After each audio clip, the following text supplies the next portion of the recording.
Hi guys, welcome to വീലെ. ഭൂമിയിൽ മാത്രമാണ് ജീവനെന്ന മഹാത്ഭുതം രൂപപ്പെട്ടു വന്നത് എന്ന ഇടുങ്ങിയ ചിന്തകളിൽ നിന്നും നമ്മൾ ചിന്തിക്കുവാനായി ആരംഭിക്കുമ്പോൾ തന്നെ യാഥാർത്ഥ്യം അതല്ല എന്ന് നമ്മളെ ഓർമ്മപ്പെടുത്തുന്ന അനേകം ആകാശഗോളങ്ങൾ നമുക്ക് ചുറ്റുമായുണ്ട്. കോടിക്കണക്കിന് വർഷങ്ങൾക്ക് മുമ്പ് ഭൂമിയെപ്പോലെ തന്നെ കാറ്റും കോളും നദിയും പുഴയും ഇടിയും ഇടിമിന്നലും സമുദ്രങ്ങളും ഉണ്ടായിരുന്ന ചൊവ്വ മുതൽ അതങ്ങനെ പോകുന്നു. ശാസ്ത്രപരമായി പുതിയ അറിവുകൾ നേടി വളർന്നുകൊണ്ടിരുന്ന മനുഷ്യന്റെ മുന്നിലേക്ക് ജീവന്റെ തുടുപ്പുകൾ കാണാം എന്ന സൂചനകൾ നൽകിക്കൊണ്ട് കടന്നു വന്ന ആകാശഗോളമായിരുന്നു യൂറോപ്പ.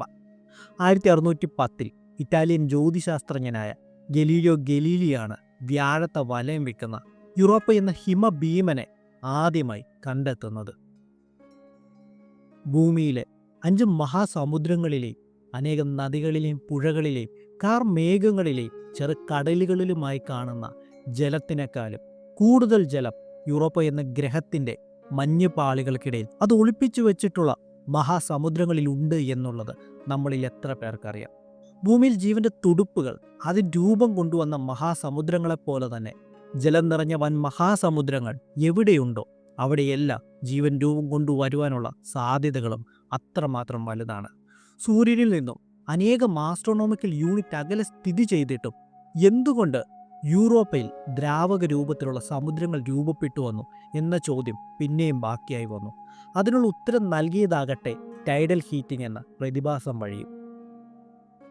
യൂറോപ്പിലെ സമുദ്രങ്ങൾ ദ്രാവക രൂപത്തിൽ കാണുവാനുള്ള കാരണം സൂര്യനിൽ നിന്നും അതിന് ലഭിക്കുന്ന ഊർജം കൊണ്ടല്ല, മറിച്ച് ജൂപ്പിറ്ററും അതിൻ്റെ ഉപഗ്രഹങ്ങളായ അയ്യോയും ഗാനിമീഡും കാലിസ്റ്റോയും യൂറോപ്പയുടെ മേൽ നടത്തുന്ന ശക്തമായ ഗുരുത്വാകർഷണത്തിൻ്റെ വ്യാഴത്തിന് വലയം വെക്കുന്ന സമയം അതിൻ്റെ പാതയ്ക്ക് വരുന്ന വ്യതിയാനം മൂലം അതിലനുഭവപ്പെടുന്ന ഗുരുത്വാകർഷണം നിരന്തരമായി മാറിക്കൊണ്ടിരിക്കുന്നു.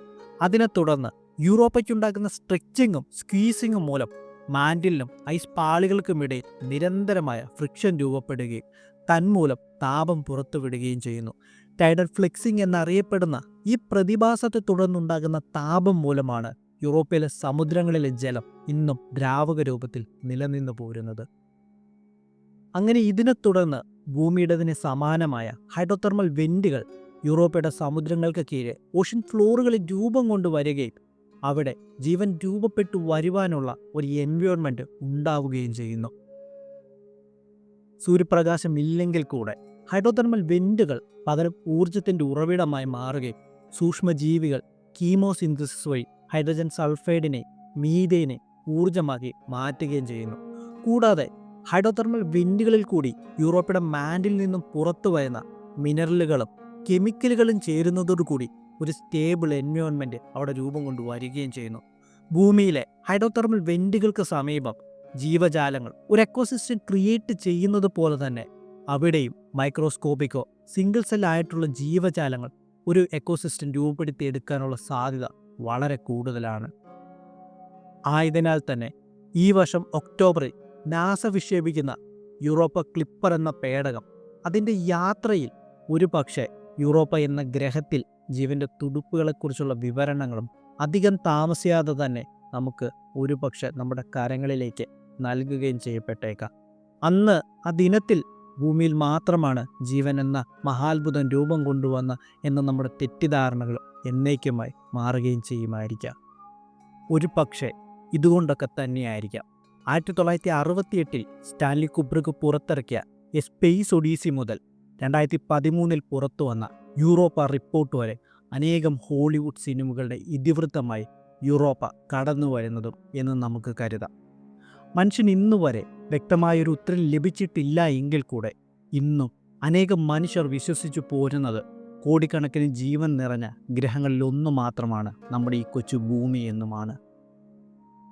ഒരു പക്ഷേ ആ ചിന്തകളെല്ലാം ശരിയുമായിരിക്കാം. വരുന്ന വർഷങ്ങളിലോ വരുന്ന പതിറ്റാണ്ടുകളിലോ അല്ലെ ഇനി വരുന്ന തലമുറകളോ അതിന് വ്യക്തമായ ഉത്തരവും നമുക്ക് നൽകുകയും ചെയ്തിരിക്കും. അപ്പോൾ ഞാൻ ഈ വീഡിയോ കൺക്ലൂഡ് ചെയ്യുവാണ്.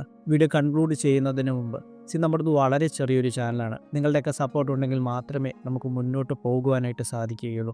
വീഡിയോയിൽ എന്തെങ്കിലും പോരായ്മകളുണ്ടെങ്കിൽ നിങ്ങൾ ഡെഫിനറ്റ്ലി കമൻറ്റ് ചെയ്യുക. അതുപോലെ തന്നെ നിങ്ങളുടെ അഭിപ്രായങ്ങളും എഴുതി അറിയിക്കുക. അപ്പോൾ നമുക്ക് അടുത്തൊരു വീഡിയോയിലൂടെ കാണാം. എല്ലാവരും വീഡിയോ ലൈക്ക് ചെയ്യാനും കമൻറ്റ് ചെയ്യാനും പറ്റുവാണെങ്കിൽ ഒന്ന് ഷെയർ ചെയ്യാനും മറക്കരുത്. Okay, Tata bye bye. നമുക്ക് അടുത്തൊരു വീഡിയോയിലൂടെ കാണാം.